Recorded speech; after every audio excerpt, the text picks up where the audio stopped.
প্লাসটা দেখেন তো, রেঞ্জটা একটু দেখেন আপনাদের রুটিন। আপনারা এই রেঞ্জটা ব্যবহার করতে পারেন। এই রেঞ্জটা অনেক কয়েকটা আর কি অপশন আছে। এই অপশনগুলো দিয়ে আপনারা খুব সুন্দরভাবে কাজ করতে পারেন। দুদিকে দেখুন, দুদিকে আর কি খুব সুন্দর আর কি আছে।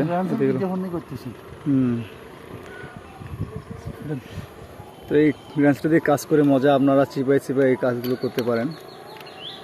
তো আমাকে দক্ষ একজন কর্মী ইমাম ভাই খুব দক্ষতার সাথে আর কি কাজগুলো করতেছে। আমাদের এখানে